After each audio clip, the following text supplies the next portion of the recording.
Hello, fellow traders. 'Tis I, the Rumpled One. It is Thursday, June the 28th, the year 2018. Let's talk trading. Losing trade. Somebody out there in YouTube land posted a comment yesterday, and they said, talk about your losing trades. They said something about sometimes probabilities change and you don't see it. But I really wasn't sure what they meant about losing trade.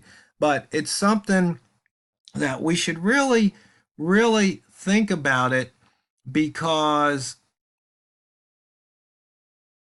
there's many different ways to lose and there's many different reasons for losing. So losing trade, in other words, you close the trade for a loss rather than a profit.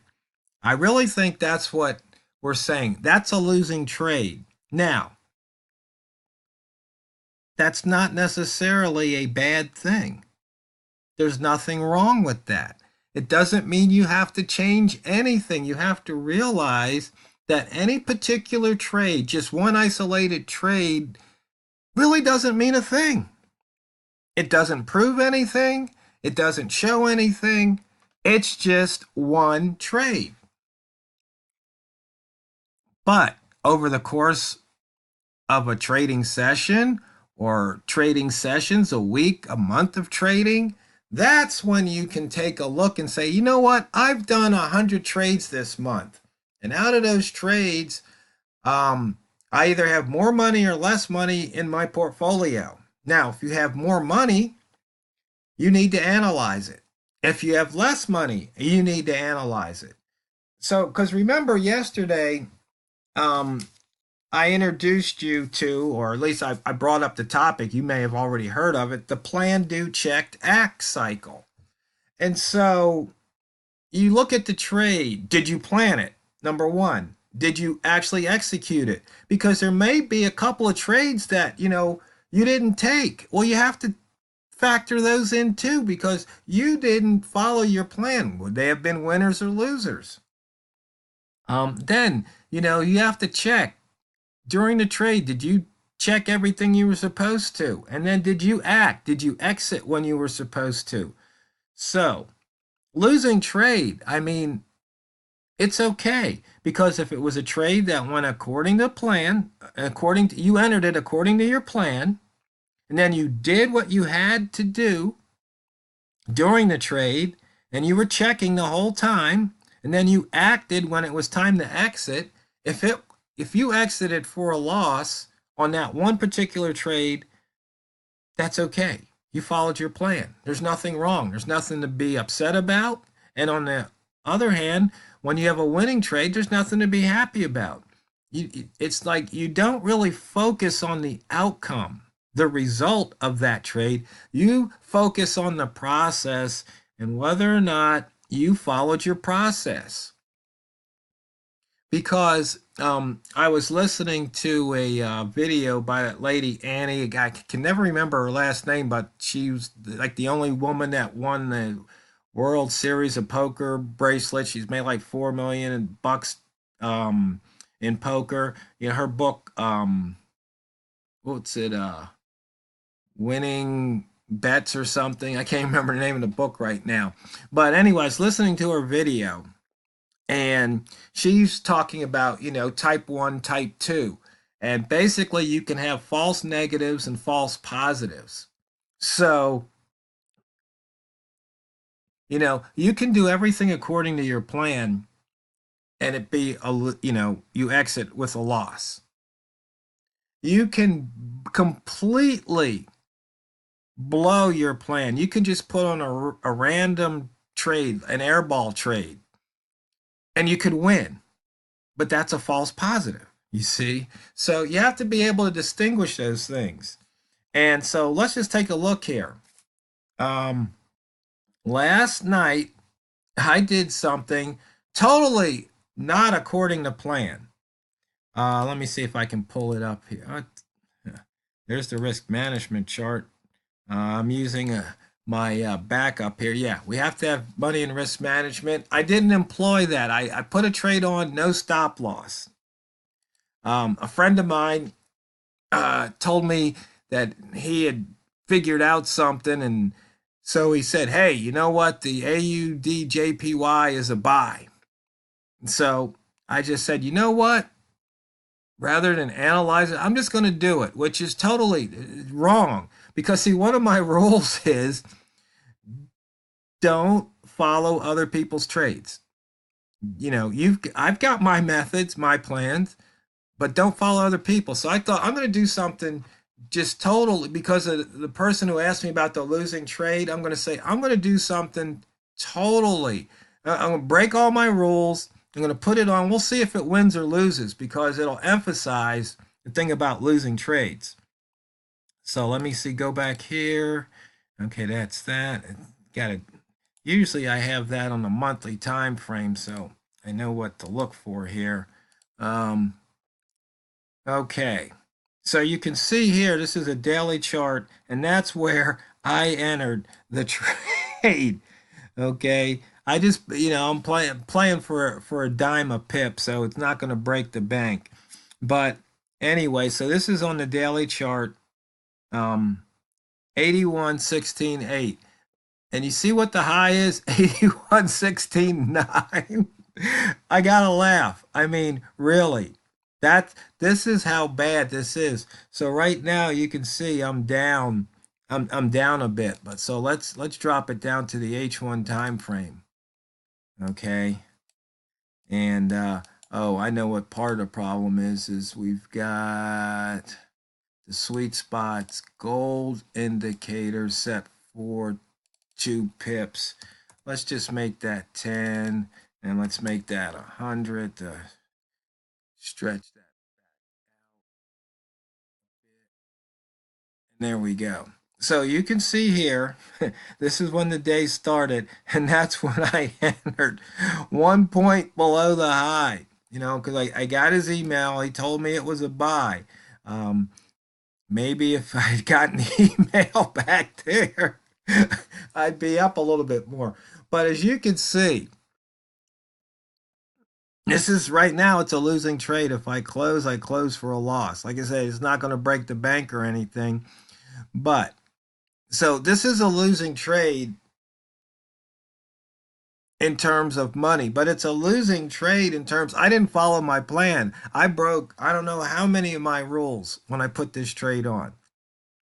I mean, you can look at it. You can see here's a 3 ball. There's green at the line. I mean, look at how late I was in that long entry, right? Now, I entered here, and there's 1, 2, 3, 4 in a row. So I would think anything, I'd be looking for a buzzard reversal, right? So I blew that. I mean, you name it, I blew it on that. So I can analyze that and see that clearly. But losing trade, I mean, really, what is it you want to see? Really, what is it that you're going to learn from that losing trade? You see, any one trade doesn't mean a thing. Because, see, right now, we could have a spike. I could maybe get out at this level right here. There's a good, it could happen. It could go all the way up to 82. I didn't employ a stop loss. I could have had a 10 pip stop loss. I could have had a stop loss, exited the trade right here when it left that, the wick zone of the previous hour. I had nothing. We can switch back over to daily.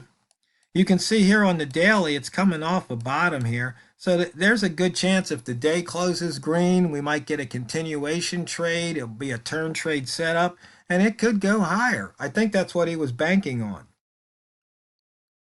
So, losing trade, what is what is a losing trade? Is it just a trade that subtracts from your portfolio? I mean, I don't think that's the way we should really be looking at it. I think we need to look at the big picture. Over 100 trades, how many are losers? Or, you know, did you make money? That's the bottom line, really. Did you make money? At the end of the trading session, did you make money? At the end of the week, did you make money? At the end of the month, did you make money? That's the question, not whether or not any particular trade is a losing trade. Now, I'm not saying that to be disrespectful. Don't the guy who asked that. I'm saying no, we can, as Tony Robbins would say, you have to ask better questions if you want better answers. So what I'm saying is, based on all the things we know about decision making, the things that we've learned over the past, oh, 2 decades. I mean, there's been a lot of breakthroughs, a lot of new, analysis that shows, there's a lot of things that happen that we don't have control over. I mean, I've got no control over the trade other than when I get out and when I get in. But what happens in between, I got no control at all. None. It'd be nice if I said, I want price to go here now. Well, look, it's not listening to me. Market's ignoring me, right? It didn't spike up. So I got no control over that. But I could say, you know what? Maybe I should go ahead and just take that 10 pip loss, lose $1, and be done with this trade so I can get back to what's going on. But I think I just want to leave it on for a while just to see what happens because I'm kind of curious. But, what can I take from this? It's just like, well, I could take the fact that I should always follow my rules because let's just say I'd open the chart and price was here. I mean, does that mean I should, whatever my friend says, I should do it? Of course not. It's only one trade. I mean, it could be that one lucky trade. The next 10 trades could be disasters. So unless I actually understand what he's doing, figure it out, be able to run a frequency distribution and see if it really does show that, yeah, this is going to win. You have the potential to win more times than not. After I do all that homework and processing and pre-planning and analyzing, then I can say, yeah, I will add this to my trading repertoire, or no, this doesn't fit what I want to do. And good luck to you, to my friend. And I think that's the way we have to look at it. It's not, any one particular trade. It's what happens, after at least 100 trades. Because 100's a nice round number, and you could say, okay, yeah, I had 56% winners, or I had 37% winners, but that 37% I won 2, and on the 63% I lost 1. So overall, it's slow, but it's steady progress. Because see, one of the other things people want to do is they'll have a system like the Wick zone or the Holo zone or something that, I've got the statistics. I show you, you got 60% chance, 70% chance of price moving, or the rat zone. You've got something like a 66% chance of price moving out of that rat zone, right? But people, that's not good enough for some. Especially the Yale students, they're going to want to try and improve on it and filter it and make it so much more complicated than what it really is. And you don't really need to do that. You can see right now we got a lot of buying going on. Who knows? Maybe it's going to go up. So just remember, if you want to track this on your own, I got in it. Just call it 81.17 on the Aussie yen. You can track that on your own, but you can see here slowly moving up. But if this trade, it's not about the win or the loss, it's about the process. Just remember that. So it's not what you trade. Just remember, fellow traders, it's not what you trade, it's how you trade it. So go forth and drain the banks.